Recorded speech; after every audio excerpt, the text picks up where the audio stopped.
Qu'est-ce qui se passe donc avec Bello Bouba à moins quelques jours de la présidentielle? Bienvenue au 20h, madame et monsieur. Coalition donc avec qu'est-ce qui va donc se passer? Nous avec vous, madame et monsieur. Bonsoir à tous et bienvenue pour cette comprendre donc cette vérité. Alors, si vous ok, c'est bon. Genève avec donc les activistes donc anti-Sardinal. Quelles sont donc les menaces qu'ils ont donc données? To run what needs to be run during that period. And it doesn't take a long time. I mean, you know, as we are speaking right now, a short list of competent people is being made and stuff like that. I want to say to Cameroonian people, please join the Union for Change because in 2025, because it is the sum of the experience of the fight that we've been fighting for the past 35 years. And then a lot of intelligence has been put into that. No more this type of opposition that is based on emotion, you know, because now we are structuring ourselves to take a country and then run that country. So we have to do it seriously, and then we have all the competence that we will take inside Cameroon as well as in the diaspora, and then from all political parties and then all sensibilities of the country. Okay, you keep talking about refoundation. What are we refounding? From what to what? Are you saying that the foundation on which this nation has been constructed is shaken or derailed? Yes, the history of Cameroon is a very complicated one because from a political point of view, the independence of Cameroon was obtained in dubious circumstances where you had a nationalist government, a nationalist movement, UPC, that was completely sidelined. It was the most popular party. It was the one that started fighting since 1948 for reunification, then independence. If the program of UPC had been followed, Cameroon would have been independent reunified in 52 and then independent in 56. But that party was banned by the French in 55. And then some people that really wasn't fighting for independence, but that was friendly to the French government, were put in power, and then they're the one that had independence. But I have to say one thing, is that independence, the first president of Cameroon was not elected by universal suffrage. Mr. Aidjo never went through universal suffrage to become the president of Cameroon. It was through trickery of the French that he took over as prime minister first, then he became a president almost by nomination. And the same thing happened with Mr. Biya in 1982. He was not elected by the Cameroonian people, he was handpicked, and then it's when he became president that he started organizing election to maintain himself in power. The second problem that Cameroon had, founding issue, is the 1961 reunification. It did not go well. That's why we have problems today. Not only the reunification did not go well in 1961, but in 1972 the unification did not go well. Because one more time, you know, for those that may not know this, Mr. Aidjo in 1972 went to France. And then he came back from France, called the National Assembly, and then announced that, you know what, we are going to go through a unification process, and then Cameroon will, you know, and then we will put an end to the federal system. Yeah, and then everybody applauded. Yeah, but we went through a referendum.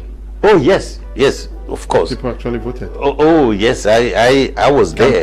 I was very young, but I was there. Yeah, campaigns were done. Yes, campaigns were done. But you have to understand that in 1972, as the campaign was being done, there were in the prison, the political prison of Cameroon, about 3,000 political prisoners that were in there. I don't think those people, they asked them what their advice is, and then there was about 10,000, 20,000 UPC members that were still in exile, that had left the country and they were not allowed to come back. You know, so it is easy to give formal aspect to things, but the legitimacy and the legality are not the same thing. You know, every election that took place in Cameroon is legal in terms that it is done according to the law. But do they have legitimacy? That's another question. You know, like in 2018, Mr. Biya was elected by 2,500,000 Cameroonians. 3,300,000 Cameroonians abstained to vote. So, was he legally elected? Yes, but did he have the legitimacy? I think not. You know, to be a president, you have to have at least 50%. Okay. Or more of the Cameroonian people vote for you. Okay, Mbowe Jonathan is watching us from Bambili. Gabo Eugene Gabo is watching from Banjok. Zibora Unji is watching from Kribi. Pascal Afumbom is watching from Bamenda. Divine Ngong is watching us from Balmayu. Julio is watching us from Kumasi in Ghana. Kibwa Simon Kere is watching us from Cottage Grove, Minnesota in the United States of America. Azise Christian is watching us from Arwin in Santa. Yes, agreeing and taking part under an opposition coalition is one thing, but how do you ensure that once the president is elected, he will respect what you guys have agreed? Is there some organ that you are putting in place to check, making sure that what is agreed on before he takes power is respected during his reign? The one thing that will take place is that oath on September 13 in front of the Cameroonian people that I commit to do those and such. The second thing, which is very, very important, is that president is going to be elected by the people of Cameroon. And then there's no better check than the people themselves. And if that president that you elected does not do what you ask him to do, then you take your responsibility and then, you know, take him out of power. The democracy is the right for the people to choose the people that govern them, and to take away those people from power should those people not do what they want. You know, so in my view, whomever is coming to be the president of transition that thinks that he will be feared like Mr. Biya is feared, is fooling himself. The Cameroonian people may have some sort of distance toward Mr. Biya because they felt that they did not choose him. He was imposed on them in 1982. But this president here will be elected by the people, and then the people will have a different relationship to him or her, because it is possible that they be a woman too. Okay. Greetings, Mr. Kum. My regards to this very heavyweight politician. I knew him in the 90s. I must say the Cameroonian population is very happy now. Any party that will go solo will be considered working for the present regime. Abongwa is writing from Bonaberi. He's absolutely right. You know, I am warning the political parties that are sincere, do not go solo, because you'll be perceived as a party that is working with the CPDM, and then you'll be punished by the people in 2026 during the municipal and legislative election.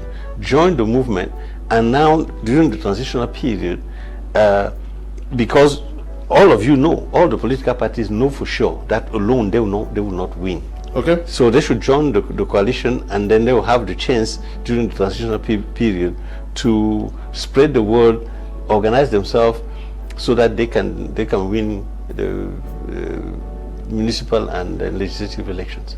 Bernard Keng is watching us from Kumbu Imbui division.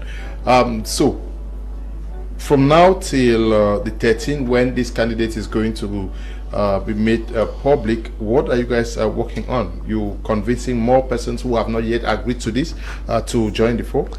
Yes. Number one, we are going to complete the process of getting more and more people to join. That's for sure. That process of getting more people to join will continue until the 12th of October.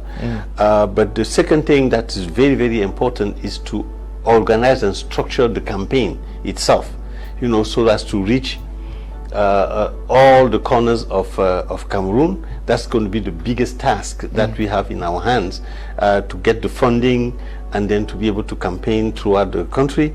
And then last but not least, to set up the mechanism to control the vote. So those are the three tasks that the coalition has. One, get more members to join. Two, structure the campaign around the consensual candidate. And then third, push the people to go out and vote, and then make sure that they control the vote. Okay, you are working on that. The group of Douala, are they still recruiting people? No, the group is still joining. On the 13th of the group of Douala is made of 3 experienced people. Okay. Mr. Sambaka, Mr. Anise Ekane, and myself. We have finished. On the 13th of September, we will have finished our job. Our job was to be facilitators among the candidates and then the political parties and the associations, so that we can have a common platform and then have a consensual candidate. The mission of the group of Douala will end on the 13th of September. And then the Union for Change will now pick up the baton and then take us to victory on the 12th of October, and then run the government for 5 years. Now, how involved have you engaged the church in this? Have you engaged traditional authorities? We are talking with everybody. It's important to understand that this process started 5 years ago with the Citizen Council of Consultation, and we've been talking to everybody. And even lately, the group of Douala met church leaders, we met traditional chiefs, and then we are hoping to engage the civil society in this fight, because this election, it's important to say, it is not a political election as such. It is a civil society issue, because the ideology of no political party is written in the program. What we are trying to do is to turn this election into a referendum of the Cameroonian people as to, do we continue 43 years, what has been happening for 43 years, or do we give ourselves a chance to lay down a new political dispensation upon which a better future of Cameroon can be built. Okay, good evening to you, Madam Shetu, watching us from Kumba, and Madam May Alisa, watching us from the Extreme North region. When I go through the program for transition and refoundation of Cameroon, you are also advocating for the reforming of the system of education, the putting in place of a health scheme. That's right. Free health scheme for all Cameroonians, and so many of them. Yes, the social reforms are very important, and then those can actually take place. If the educational system of Cameroon is in total disrepair, everybody knows that. But the solutions are there. Many specialists in the field of education, and then I am in the field of education. I know that there are many solutions that are there, but the government is not attempting to really carry it out. Within 3 to 5 years, the educational system can be overhauled, and then all the problems addressed. What we need to do is to get the educators to tell us exactly what are the problems, get the parents to be involved, and then once they propose a solution, get the solution implemented. The second area is the gender issue. Cameroon is made of more than 50% of female, and it is important, if we're going to refound Cameroon will give a new foundation of Cameroon that we give to the women of Cameroon the proper place that they deserve, and then remove all obstacle to their development and their happiness. And of course, it's important to put in place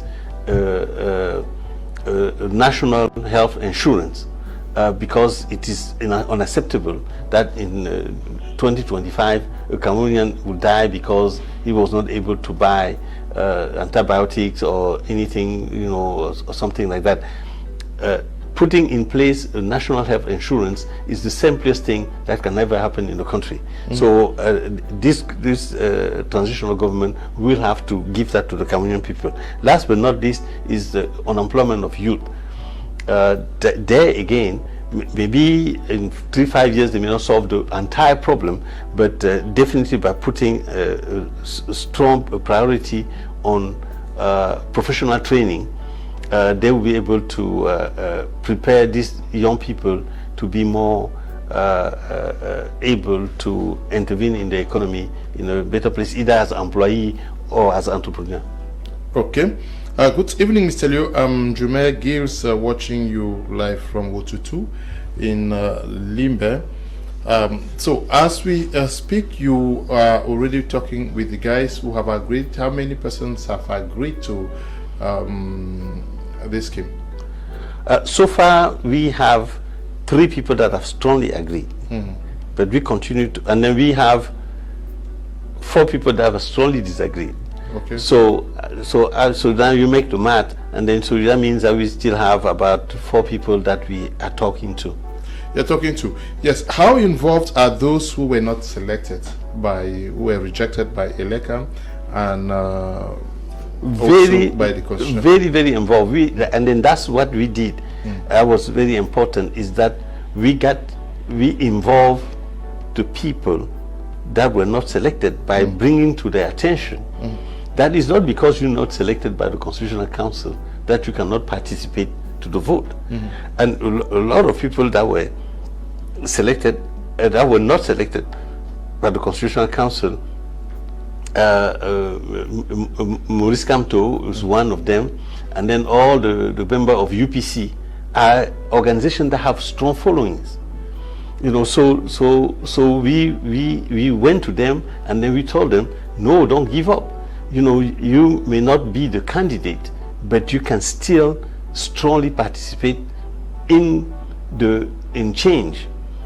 Change does not necessarily mean that the change is done in your personal favor. We saw a very good example in Senegal, where President Macky Sall did everything for Sonko not to run, but Sonko was selfless enough to say, yes, I may not be able to run. I've received fake obstacles, to stop me from running, but I'll pass the baton to Faye, so that he will run in the name of the people, and then he was able to win. So I think that the people that were not retained will play a fundamental role, and then all of them have responded very favorably to this coalition. Okay. Tofoin Timothy, watching from Ekondo Titi. Getting a consensual candidate of the coalition is also important, but do they really pull any political weight? Because that is also a worry by Cameroonians, that if you were to bring opposition parties without a real political basis across the 10 region, does it really matter? I will respond in two levels. Number one, if last time I was here, I showed you scientific studies that were made of the 5 past elections. Okay. That showed, let's say, about 3 things. Number one was that abstention was the biggest enemy to change, because it was the only thing growing. The number 2 thing was that CPDM was diminishing and stagnating somewhere between 2.5 million and 3 million, and then if you have 8 million voters now, it shows that mathematically it's easy to beat CPDM, particularly given the fact that Bello Buba and Issa Chiroma have broken the alliance that have allowed CPDM to win systematically since 1997. The third thing that is also very important that came out of that scientific study is that the vote of the North is absolutely important. In other words, if as an election in election you win far north, the Adamawa province, the littoral, and then the western province, you already won the election. This is not to say that we will not look for candidates in other regions, not at all. But that's how you do your mathematics. Mr. Chairman, we have to understand that the region with the highest number of voters is the central region. Yes. Is the central region what Elekam just with 1.3 million voters. Yes. Now followed by the far north. Yes. After the far north, it is not the northern regions. It is the third region, the region with the third most populated number of voters, registered voters, is the littoral. Yes, sir. After the littoral, now we get to the north. That's right. After the north, you get to the west. Absolutely. Yes. Before coming to the Adama. Yes. Which means that you have the center with very high numbers, the far north with very high numbers, littoral, and the west very high numbers. Indeed. So if you take the far north, in which we intend to compete very highly, because the president of CRM of MSA, Mamadou Mota, is going to be up there working. Then you have the littoral province is a given. You know, the only issue in the littoral province is whether there's going to be abstention or not. But the littoral province historically has always voted against CPDM, so we got that. We are unfortunate. I mean, the western province also is a region that is strongly anti-CPDM. You know, so the only reason why I'm bringing and then emphasizing the north and then the Adamawa province is because for the past it comes a sixth. Yes, but but it's not Adamawa alone. I am taking Adamawa north and far north together. They make about 40% of the vote, and then for they constitute only 26%. Who's that? 26. These three regions. These two regions constitute 26% of the votes. Yes, they constitute 26% of the vote. Yes, according to the because many persons were also very I don't know. You're alarmed to note that it is the central region that now comes first. Yes, and then far north, and then you come to littoral. There's no problem. They can play with the numbers all they want. One thing that is happening is that when I listed those provinces, I listed them because those regions. I mean, I listed them because those are what I consider easy win. But now the battleground is the central region. There's no question about that. And then, you know, Yaoundé, of those 1.6, you know, that you talk about, Yaoundé has almost half of them. You know, so and then Yaoundé is a cosmopolitan city. Do you understand? So the battleground of this election will not be those 5 regions, because we've considered that we already got them. It is going to be the central region. And then that's why we even starting the campaign in Yaoundé, and then we intend to make sure that Yaoundé falls. There was in 1992, during the ghost town, there was a mistake, I would say, that the opposition made by leaving the capital city to Mr. Biya. But the capital city is the capital city of the entire country. It doesn't belong to any political party, nor to any particular ethnic group. It's the capital city, and then in any election, that when you're vying for the presidency, you must win that capital city and then go to Yaoundé. Now, I've been in Yaoundé more than ever before for the past 10 years. in the past, the past 2 months, and then I am telling you, the people of Yaoundé are tired of 43 years of going nowhere. Tired. Everybody, the people residing in Yaoundé, and then it has nothing to do with ethnicity. Everybody is tired, and then I think that we will carry the Fundi, and therefore carry the central region. Okay. In Monatele also we have a strong candidate that is in Monatele there, that's going to be working for the Leke region, which is the largest, one of the largest subdivision. Not to speak of the Nyon Ekele, that is a UPC stronghold. There is no way Mr. Biya is going to win this time. Okay.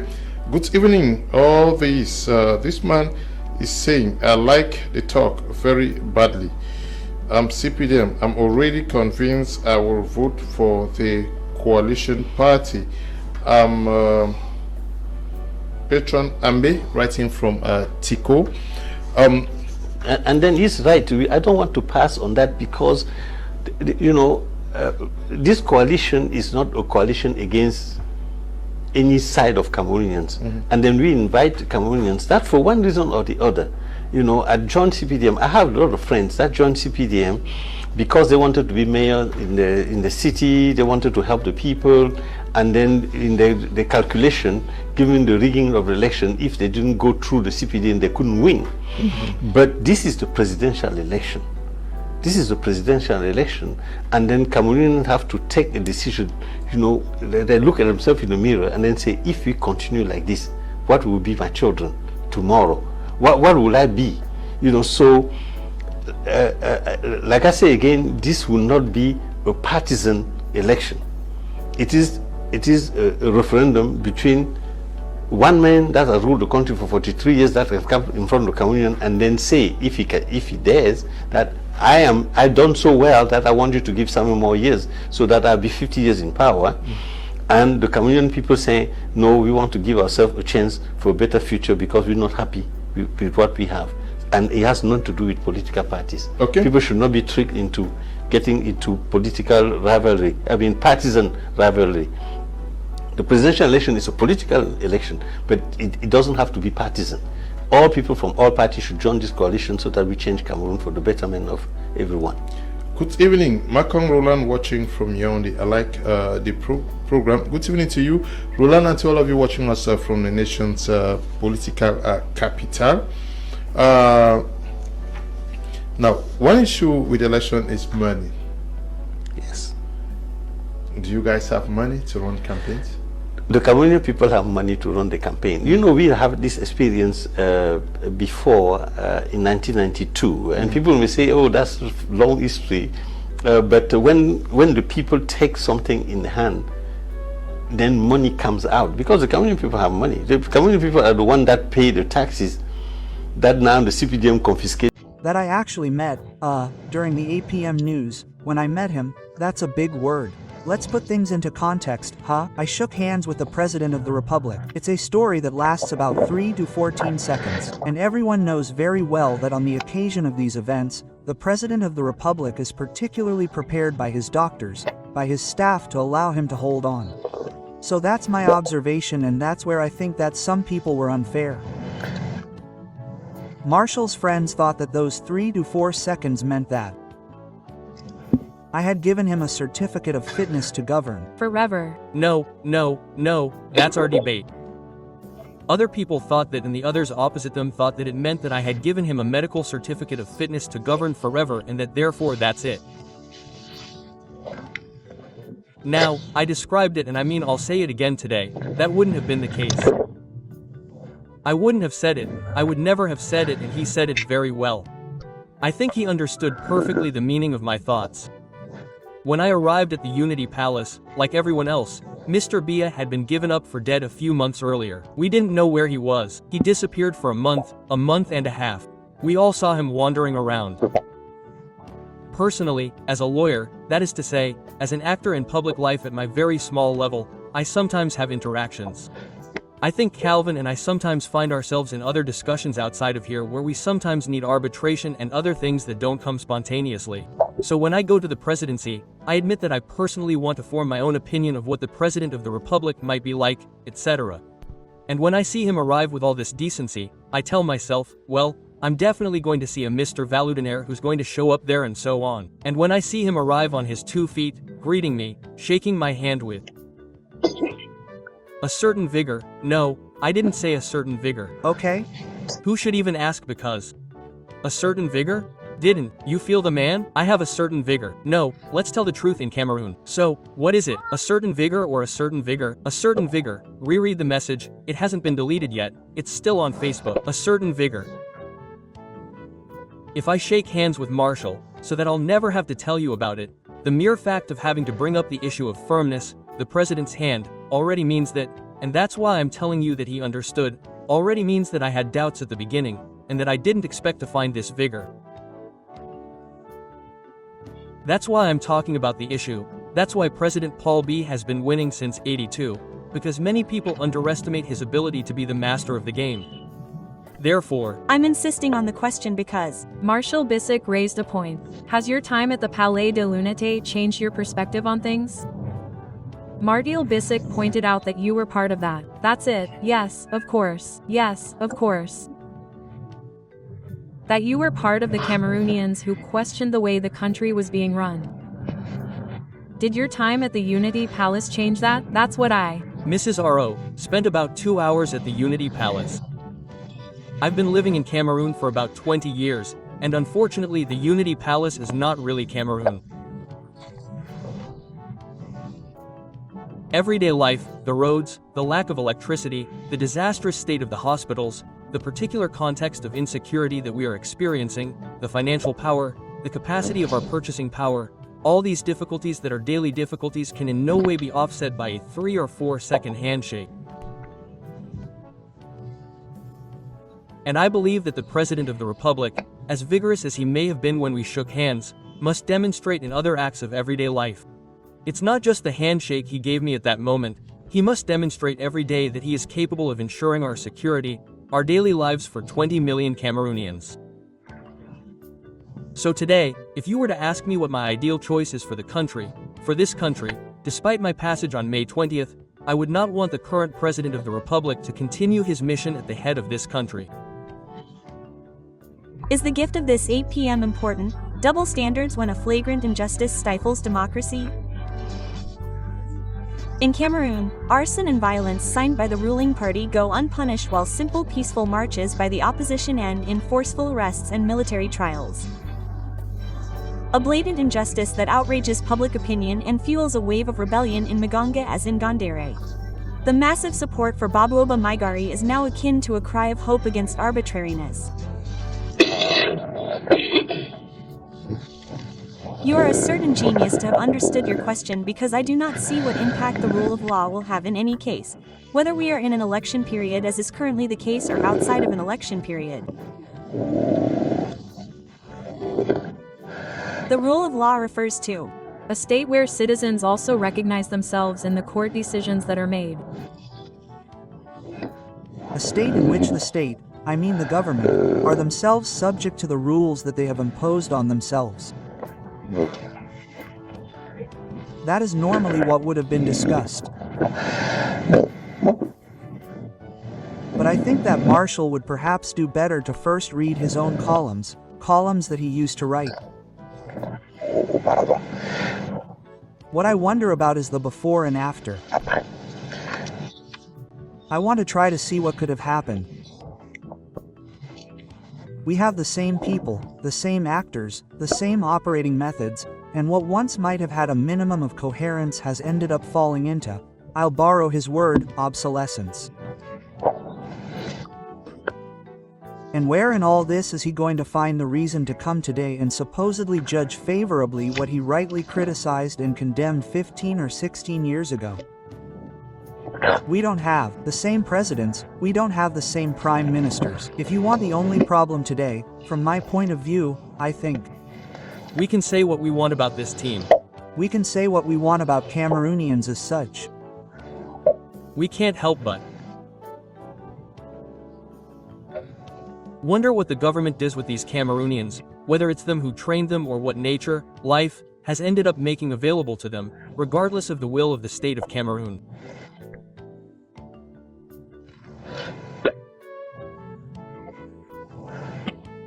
The only thing we observe today is that through a certain number of behavioral patterns, nepotism, favoritism, clientelism and others, it is almost always the same people who continue to be found.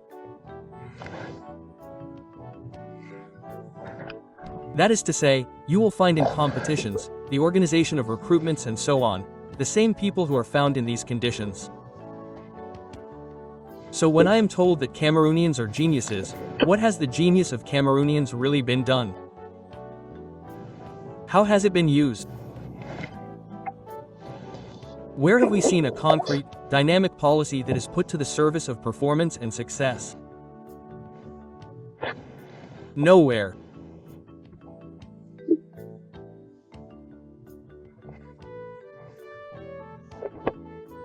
That is why everything we can take here, in the end, whether it is the roads that we are describing, whether it is the hospitals and everything else, tends to end up going to waste, because you do not have a coherent policy put in place by people who are supposed to be there for that, to be able to bring together in a voluntary act, a voluntary perspective, all the qualities that are real, which badly remain scattered, because there is no one who really wants to be able to exploit them on behalf of Cameroon.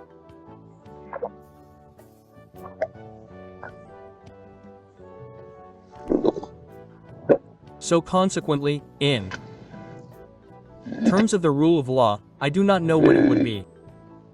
We would always obviously like to have jurisdictions, whether it be the Constitutional Council or others, that would allow us to arbitrate everything, because the only thing we lack, here today, is social mobility. We need to establish social equality, and only the courts and tribunals can reassure everyone. And if we had courts, that's where your question is relevant. We had courts that would put everyone in their place, restate the law where it is. I think that would already be a form of democracy, and that the excesses that are sometimes the normal, natural result of power, especially when it's been exercised for 43 years, with all the excesses that it can lead to, would necessarily be corrected by the courts that would be there to do their job. Unfortunately, that's not the case today, which often leaves us a little in despair. Let's take Dr. Jors. We never have a state that is there for its citizens, which gives the impression that when you're behind, you're in trouble and you're bound to pay a high price. You will also see that we have a Minister of Territorial Administration who spends his time threatening people. So, we have completely forgotten that the government is there to protect precisely, where you should normally have seen people mobilize. In order to be able to, I would have liked to have seen the state mobilize and say, look, on this major axis of Yaoundé, since we were unable to build a road that is a safe road, we will at least try to set up relay zones to provide assistance to people who could have accidents, to quickly clear the causes of blockages or other things that could themselves be accident-prone. No, the only thing when you see the state arrive, it is always through this minister, is to threaten you with words, formulas that are always shocking. I think that all of this ends up creating a psychosis among the people who end up thinking that the state is never there to read for them, it is always there only against them. That's a bit of that feeling. That's your question. This feeling of abandonment that we often have means that when someone is your adversary, we don't eliminate them. We don't try to eliminate them, that's it. I think that when you have chosen to confront someone you knew from the start, then for me, I think that purely out of elegance, that is, the good manners of people who know how to behave, you confront your adversary. That is, you confront them on the ground where you should normally do so. I think that this elegance has unfortunately been somewhat lacking from my point of view, but beyond that, there is the problem that the president of the bar poses to Kareemuna himself. He knew he could have two angles of vision. You have the political angle and you have the legal or jurisdictional angle. We will quickly eliminate the legal aspect because I believe that the president of the bar himself, if you listen to him, did not really expect his request to succeed. And if you listen to his lawyer, depending on whether you are a feminist or not, at the end of the procedure, she herself told you beforehand that she did not expect the counsel to say anything other than what the counsel had said. So all the legal experts who had a basic understanding of this provision could already have prejudged what the counsel was going to say, and this time the counsel went in at least a direction that normal minds could understand, namely that the request could not be justified, and I think that the reasons for it are not justified. It is not justified because the provisions are relatively strict. I think we are still talking strictly on the ground of law. If you give me some time and if my fellow panelists allow me, I could perhaps say a few words about the other aspect. But I think that when you say someone has voluntarily placed themselves in a situation, words have a meaning, so I can perhaps start from the beginning. If you have consulted me, that is to say if we had a discussion among people, I already think that, first of all, the law did not want to mention the condition of age as a condition, one of the conditions provided for eligibility, which already means that it is open. In other words, you can be 40 years old and have Parkinson's disease and so on, which is normally a disease of the elderly, just as you can be 92 years old and be perfectly well. Garamun also specified that he was not talking about the age of the candidate. Everyone understood that when you say that a person is no longer able to take care of themselves and everything, there is a sibilant way here. For once, there was elegance of presentation, but we can clearly see that behind each statement, there is a reference to their weakness, that is to say, their vulnerability. And everyone knows that their vulnerability today is largely due to their age. So these are formulas in this area, so we did not take into account the concept of age. The text does not take into account the concept of age. Which therefore means that if a person were to find themselves under one of the physical, mental, or psychological dependencies that was due to their age, the law does not apply, since understandably, it would not be a situation in which the person had placed themselves voluntarily. You don't choose your age, you don't choose your illness. So from this point of view, I think that this aspect should, in my opinion, have been considered as being, not very effective in the case of Mr. Aarona's request. If we now look at the other aspect where he tells us that Ms. Bia is herself French, well, first of all, I have trouble seeing. We are not saying that if we were to put ourselves in a position where we are not talking about a person, an individual, we are talking about a state, and Ms. Bia, whether she is vigorous or vigorous, cannot by herself be an entire state, the state of France. So, I have trouble understanding here again, in the strict interpretation of the texts, the allusion made to the delegation, because I think that the president of the bar also spoke about the permanent delegation of authority granted to the Minister of State and the GPR. Doesn't that fall into this category of dependency, ultimately? You see that you are the one who is contradicting yourself, because the current Secretary General of the Presidency of the Republic has not discovered. He is not the first under the empire that we have. I tell you, the decree is exactly the same. I happen to intervene in another context on behalf of a former Secretary General of the Presidency of the Republic. You compare his decree with that of his predecessor and with the one who succeeded him.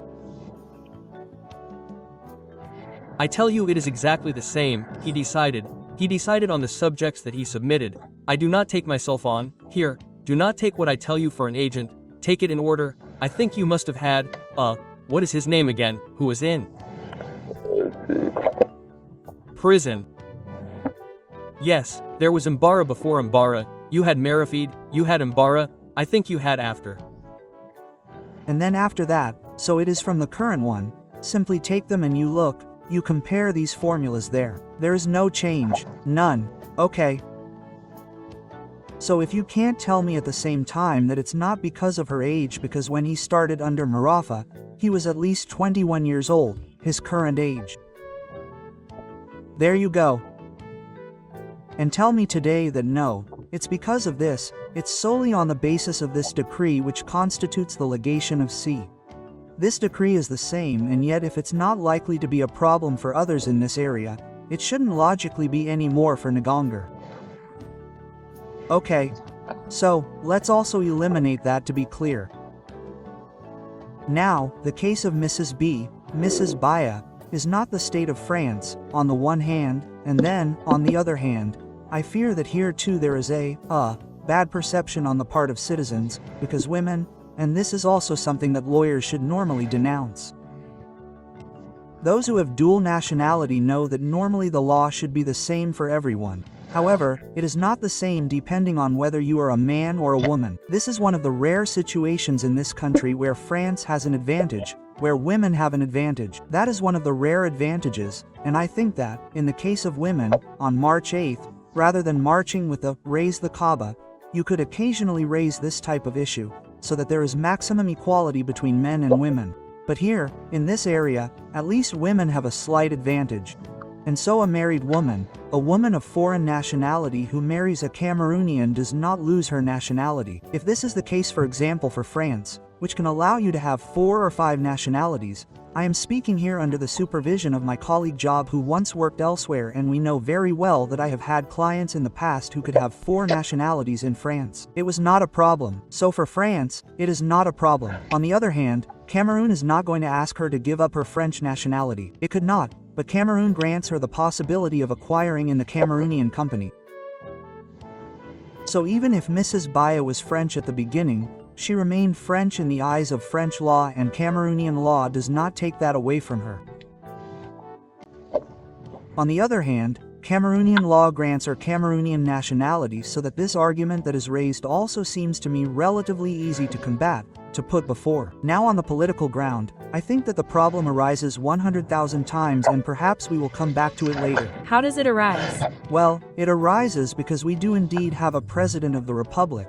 I mean, the other elements of the request of Maitre Akere Mona may not be justified on a legal level, but at least politically. We all see all the elements that he has developed as a whole, questioning, somewhat challenging, since we can clearly see that the President of the Republic, for example, to take only the time frame of the campaign, we have never seen him on any of the campaigns. I don't quite understand what you're saying, because in 2018 he still campaigned for 8 million people in the far north. Now, we're in 2025. Mrs. G, there you go. And I'm not sure that The students of Enem, officer cadets, we don't see him. He hasn't launched yet. We don't see him anywhere. And then, well, there you go, Mrs. Gaz. I think what I like about coming on set is that I think you always preach a bit about. You try to be a bit of a liar, but everyone knows very well that there is a pre-campaign phase that involves all the players, and that is sometimes even much more important than the campaign itself, which is just an interval, a parenthesis within public life. So the pre-campaign phase. How can you ask people to come and see you at home? You, who invite them, don't even have the basic courtesy of going out, introducing yourself to the face of what you are hosting, and a simple formality that also speaks to the outside world, because what they do inside is intended to be seen outside. At no time, neither out of courtesy to the people you invite, nor to the world, to tell them that look, listen, you can say anything you want, but take a good look, how am I? There is none of that, and you tell me no. Since he campaigned, he said for 10 minutes in 2018 in Maroua that it covers all of his work until 2032. I find it hard to believe. So, Master,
Nous sommes déjà presque arrivés à la fin de cette édition spéciale, l'une des chaînes sociopolitiques.